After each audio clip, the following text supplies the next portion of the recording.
Hello student, this is mister S Kumar from delta classes. आज आपको मैं चैप्टर 4 डिटर्मिनेंट बताने जा रहा हूँ। अगर आपको चैप्टर 3 अच्छे तरीके से मैट्रिक्स समझ में आया होगा तो मुझे उम्मीद है कि आपको चैप्टर 4 भी बहुत आसानी ढंग से समझ में आएगा। तो आइए देखते हैं चैप्टर 4 डिटर्मिनेंट।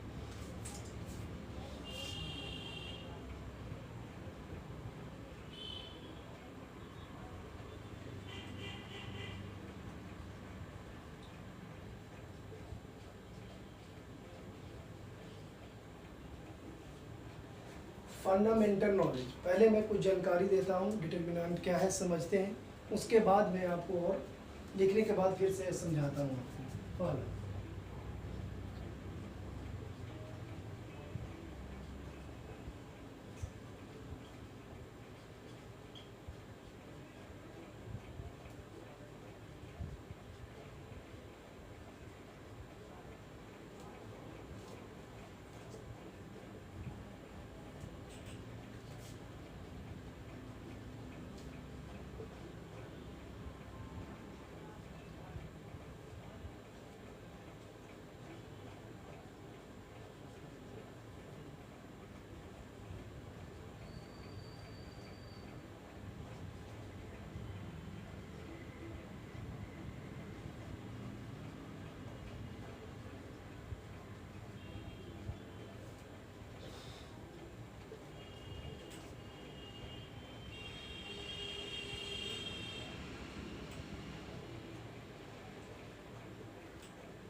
सबसे पहले मैं ये बताता हूँ कि matrix corresponding to every square matrix there exists a number known as determinant। कोई भी स्क्वायर मैट्रिक्स के corresponding एक नंबर एग्जिस्ट करता है, सिंगल नंबर, और उसी को आप डिटर्मिनेंट कहते हैं। ये भी ध्यान रखना है कि जब किसी मैट्रिक्स का डिटर्मिनेंट के फॉर्म में हम लिखते हैं तो उसको डिनोट कैसे करते हैं, इस सिंबल से, दो ऐसे वर्टिकल लाइन के बीच में।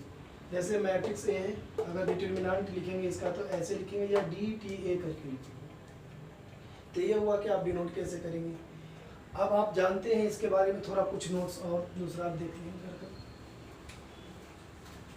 दूसरा फंडामेंटल, फॉर अ मैट्रिक्स ए, किसी मैट्रिक्स ए के लिए ये इसको हम रीड कैसे करते हैं, इसको रीड करते हैं, read as determinant of A. Determinant A read करते हैं, determinant of a matrix A. ये मैट्रिक्स ए का डिटर्मिनेंट आप रीड करते हैं, not a modulus of A. इस रूप में लिखा है तो इसे मॉडुलस ऑफ ए पढ़ने की गलती हम नहीं करेंगे, क्योंकि कई बार हम मॉडुलस को ऐसे ही दिखाते हैं। लेकिन यहाँ पर दो वर्टिकल लाइन के बीच में ए लिखा हुआ है तो उसे हम रीड करते हैं डिटर्मिनेंट ऑफ अ मैट्रिक्स ए। तीसरी जानकारी, ओनली स्क्वायर मैट्रिक्स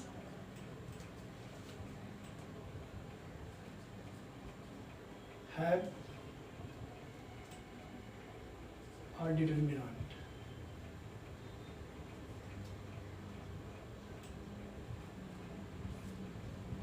केवल स्क्वायर मैट्रिक्स का ही डिटर्मिनेंट एग्जिस्ट होता है। अगर स्क्वायर मैट्रिक्स नहीं है तो डिटर्मिनेंट एग्जिस्ट नहीं करेगा। ये बात को ध्यान रखें। अगर किसी भी मैट्रिक्स का डिटर्मिनेंट निकालना है तो वो मैट्रिक्स स्क्वायर मैट्रिक्स होना जरूरी है।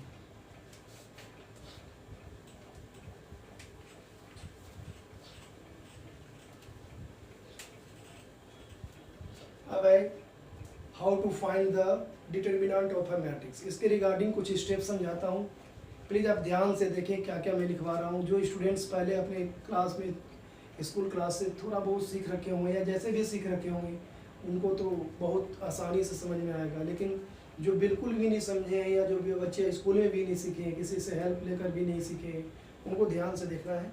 आप समझिए, हम लिख रहे हैं डिटरमिनेंट ऑफ अ मैट्रिक्स। आप मैट्रिक्स के जगह पर स्क्वायर मैट्रिक्स भी लिख सकते हैं, स्क्वायर मैट्रिक्स ए। इस फंडामेंटल को हम आगे बढ़ाते हुए लिखते हैं order. Determinant of a square matrix, पहला मैं लेता हूँ ऑफ ऑर्डर 1। ये डिपेंड करता है कि आप जिसका डिटरमिनेंट निकाल रहे हैं उस मैट्रिक्स का ऑर्डर क्या है। जैसे मैंने लिखा ऑर्डर 1, इसमें मैं ऐसा समझाना चाहता हूँ कि मान लीजिए कि आपके पास A इक्वल टू AIJ एक स्क्वायर मैट्रिक्स है 1/1 का, तो इसका डिटरमिनेंट क्या होगा? एक स्क्वायर मैट्रिक्स है 1/1 का, तो हम इसका डिटरमिनेंट क्या निकालेंगे? जो इसका सिंगल वैल्यू आएगा, ये है A। अगर आपके पास अगर किसी इसका डिटरमिनेंट एक मैट्रिक्स दिया हुआ है ऐसा 2 1/1 का, तो इसका डिटरमिनेंट जस्ट ये नंबर रह जाएगा 2। उसी तरह determinant of a square matrix of order 2 लेते हैं।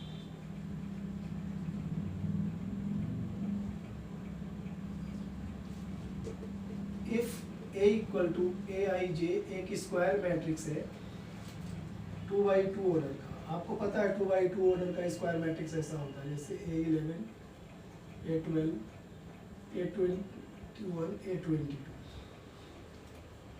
हमेशा जब डिटरमिनेंट निकालते हैं तो ये ध्यान दें आप, ये पहले इससे मल्टीप्लाई होता है और फिर ये इससे मल्टीप्लाई होता है। फिर से देखिए, ये इससे और ये इससे, और बीच में साइन हमेशा नेगेटिव आता है। जैसे मैं कर दिखाता हूँ, जैसे इसका डिटरमिनेंट निकालेंगे तो हम लिखेंगे मल्टीप्लाई करेंगे A11 को A22 से और बीच में माइनस, हमेशा माइनस ही लेंगे है। उसके बाद आप ये A12 को A21 से, तो 2 ऑर्डर का डिटरमिनेंट आप कैसे निकालते हैं?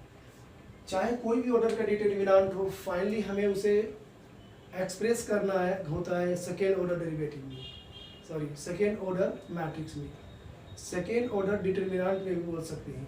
फिर से समझे, किसी भी ऑर्डर है तो मैं 1 ऑर्डर 2 ऑर्डर और 3 ऑर्डर के मैट्रिक्स ही केवल 12th क्लास में पढ़ने को है, सीखने को है।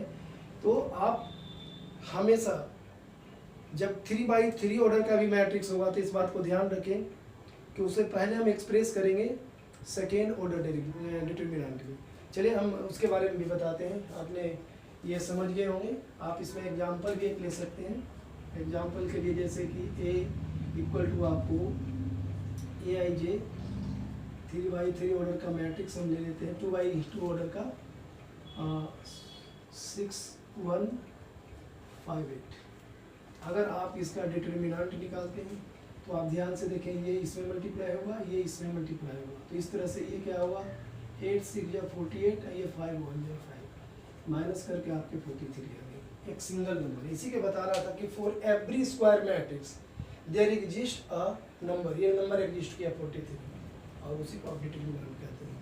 तो आप how to find a determinant of a square matrix में ऑर्डर 1 का जाने, ऑर्डर 2 का जाने, अब ऑर्डर 3 का भी जान जाते हैं। जस्ट इसी के जैसा है।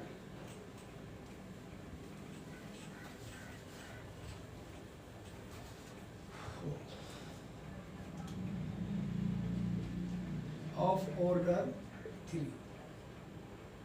अब आप जाने कि इफ A या स्क्वायर मैट्रिक्स को आप ऐसे ही डिनोट करते हैं 3/3 ऑर्डर का है तो उसका फॉर्म कैसा होगा मालूम है आपको? A11 A12 A13 A21 A22 A23 A31 A32 A33 3/3 order का आपके पास डिटरमिनेंट है।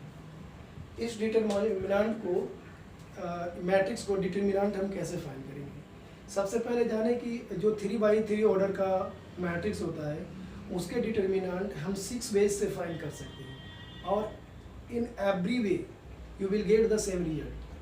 What there are 6 methods to find the determinant of 3 by 3 order matrix, and for the average, when you go to find the determinant of the that matrix, every time you will get the same values, same number. So it's not issue. It totally depend upon the students how they can want to find out the determinant of a matrix. तो veg क्या है? 3 veg रो के through होते हैं, R1, R2, R3. इसमें से किसी एक के अलोंग एक्सपेंड कर सकती है, और 3 कॉलम C1, C2, C3. यानी किसी भी मैट्रिक्स का डिटरमिनेंट अगर हमें फाइंड करना है तो उसका हम एक्सपेंड करते हैं. एक्सपेंड क्या होता है कि जैसे हम R1 के थ्रू एक्सपेंड कर रहे हैं, R1 के अलाउ में एक्सपेंड कर रहे हैं, तो सबसे पहले मैंने जैसा कि इसके पहले बताया कि उस डिटरमिनेंट को सेकेंड ऑर्डर डिटरमिनेंट में कन्वर्ट करना होता है. अब तो हम बताते हैं कैसे. जैसे आपको ये मान लीजिए कि मुझे इसका वैल्यू निकालना है, डिटरमिनेंट निकालना है, तो हमारे पास 3 रोज है और 3 कॉलम भी है. अगर हम ऐसा लिखते हैं एक्सपेंडिंग अलोंग, ये स्टेटमेंट लिखते हैं. अलोंग के बाद आप पर डिपेंड करता है आप R1 में, R2 में, R3 में किस में एक्सपेंड करना चाहते हैं. चलिए मैं यहाँ पर R1 लेकर दिखाता हूँ कि आप लिखते हैं कि R1 में के अलोंग हमें एक्सपेंड करना है. तब क्या होता है कि आप इसे ऐसा लिखने के बाद आप डिटरमिनेंट ए लिखते हैं, तो R1 के सारे एलिमेंट्स को आप स्ट्राइक कीजिए. देखिए R1 का एलिमेंट्स ये है, क्या क्या है, A11 है, उसके बाद एक डिटरमिनेंट का साइन है, फिर क्या है A12, उसके बाद आप डिटरमिनेंट का साइन है, फिर A13, फिर एक डिटरमिनेंट का साइन है. अब ये सवाल है कि हम ऐसे लेने के बाद यहाँ पर ना हम माइनस लिखने जा रहे हैं और यहाँ पर प्लस. क्यों लिखा है ऐसे? पहले तो ये सवाल आता है कि हम ऐसे क्यों लिखें.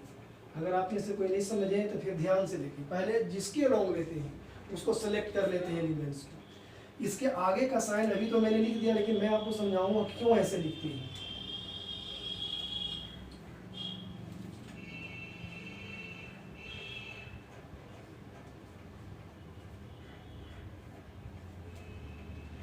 एक बार और दूर हट के लिखता हूँ क्योंकि इसमें आएगा नहीं.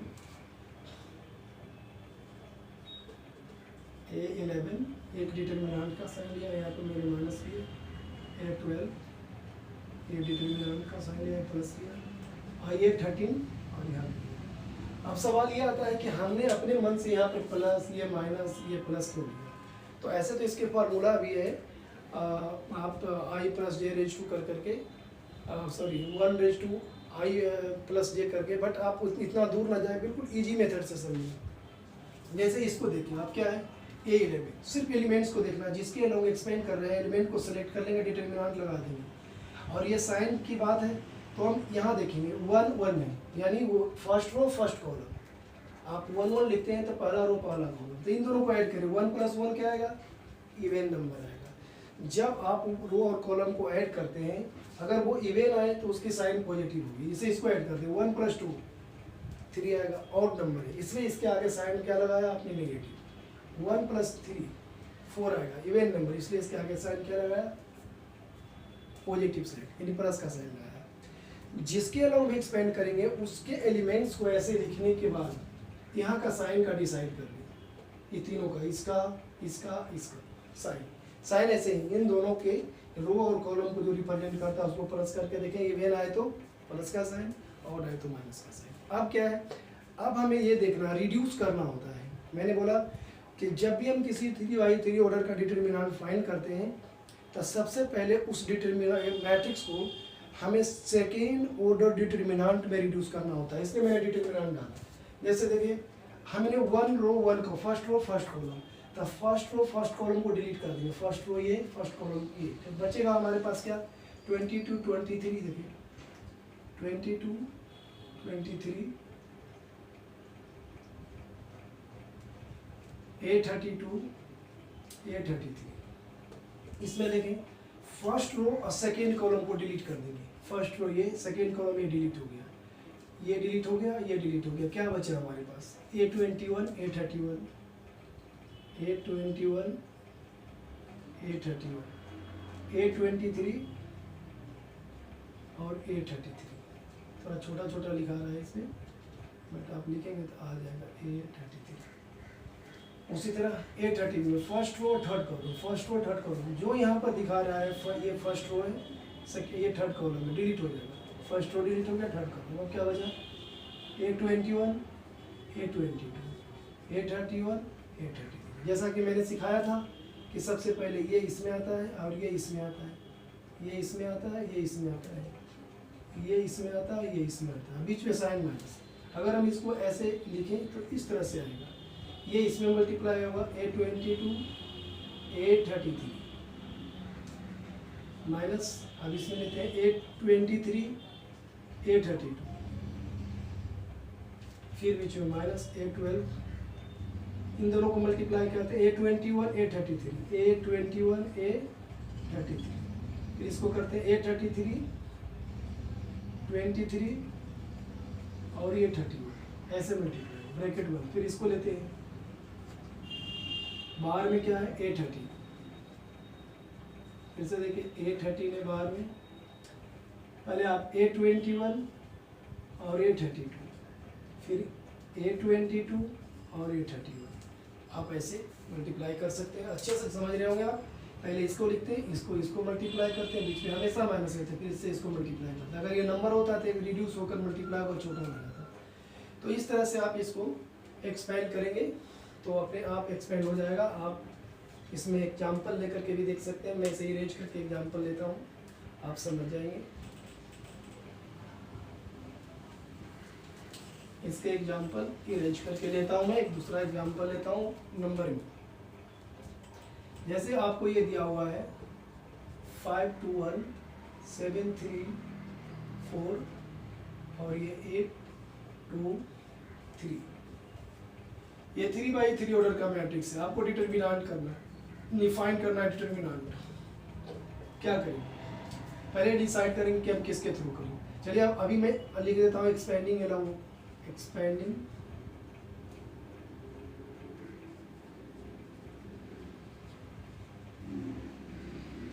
अलोंग, अभी मैंने R1 बताया था तो R1 ही बता देता हूँ, एक्सपेंडिंग अलोंग R1। मैंने ये बताया था कि जब आप डिटरमिनेंट लिखेंगे तो आप सेलेक्ट कर लेंगे नंबर को, क्या है इसके एलिमेंट 5 है, एक डिटरमिनेंट लिखेंगे, फिर ये 2 है, एक डिटरमिनेंट लिखेंगे, फिर ये 1 है, एक डिटरमिनेंट का साइन मानेंगे। अब देखेंगे ये A11 है, A11 आप समझते हैं A11 A12 A13, 1 + 1 ये पॉजिटिव होगा, ये 12 है तो 1 + 2 3 नेगेटिव होगा, और ये क्या होता है A13 1 + 3 4 आएगा, जो इवेन रहते प्लस आएगा। मैंने क्या बताया कि आप इसे रिड्यूस करते हैं, जैसे ये लेंगे first row first column delete, ये बचेंगे आपके पास 3 4 2 3, आप ये लेंगे ये डिलीट 7 8 4 3 7 8 4 3, जब आप ये लेंगे तो ये डिलीट होगा, ये डिलीट हो जाएगा, आपके पास 7 8 3 2 7 8 3 2। उसके बाद आप ऐसे इसमें इसको मल्टीप्लाई करेंगे, इसको इसमें मल्टीप्लाई करेंगे, इसको हमेशा पहले ये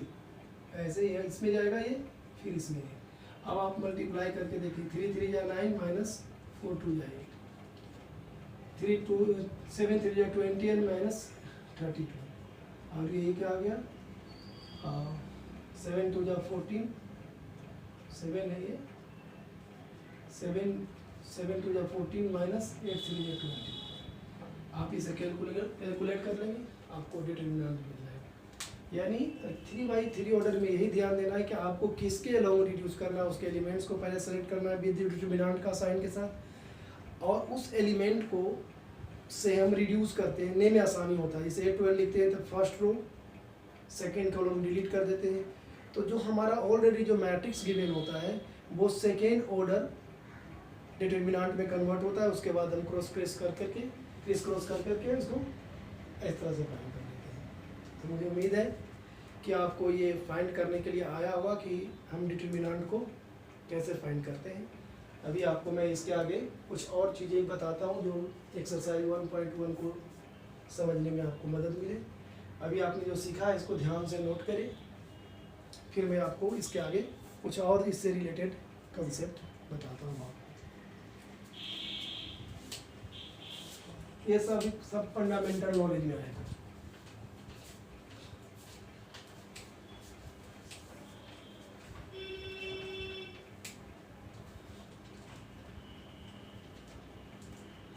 इसके बाद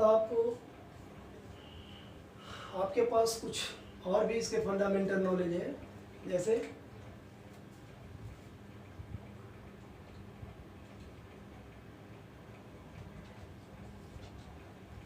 ये जानते हैं हम 5 नंबर फंडामेंटल ऑफ नॉलेज में कि अगर आपके पास कुछ ऐसे सिचुएशन दिया रहे if A equal to k B,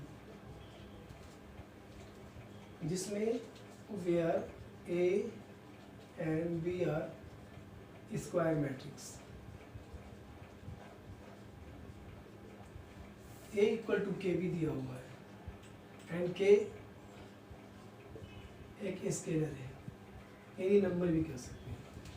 ऐसे केस में जब आप डिटर्मिनेंट ऑफ ए लिखते हैं तो ये k raise to n determinant of B हो जाता है।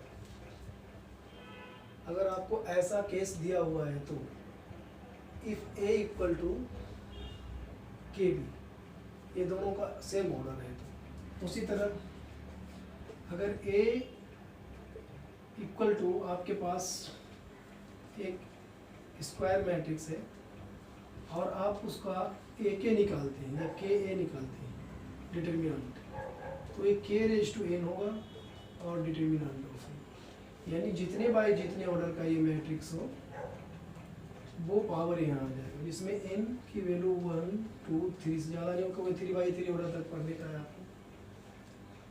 तो इस तरह से अगर ऐसा सिचुएशन आपको निकालने के लिए आता है तो डायरेक्ट आप ऐसे यूज कर सकते हैं, ए इक्वल टू के बी। अगर आपके पास ऑलरेडी ऐसी सिचुएशन गिवन है के जिसमें स्केलर होता है, आप इसमें एक एग्जांपल भी सेट कर सकते हैं। मैं एक एग्जांपल भी लेकर दिखा देता हूँ। जैसे आपके पास ए इक्वल टू दिया हुआ है 3 3 6 0 और बी इक्वल टू दिया हुआ है आपको 1 1 2 0, तो आप इसको लिख सकते हैं ए इक्वल टू 3b लिख सकते हैं इसको। आप देख रहे हैं कि इसमें आपका ये बाहर आ जाता है 3, आप डिटर्मिनेंट इसमें लगा सकते हैं। अगर दो मैट्रिक्स के ऐसे सिचुएशन है तो आप इस तरह से दिखा सकते हैं। इसमें और भी कुछ फंडामेंटल होगा जो मैं बताऊंगा एग्जांपल। अगर ये सूट नहीं करेगा, ना समझ में आए तो मैं दोबारा आपको ये समझाऊंगा। ऐसा आप ये जान लें कि इस फॉर्म में रहे तो आप ऐसे करके दिखा सकते हैं जिसमें ये के बाहर आ जाते हैं। के आपको जितने इसके ऑर्डर हैं वो इसके पावर में आ जाएंगे। जैसे इसके ऑर्डर 2/2 है तो 3 की पावर 2 बाहर आ जाएगी और ये होल डिटर्मिनेंट के बराबर आ जाएगा। ओके।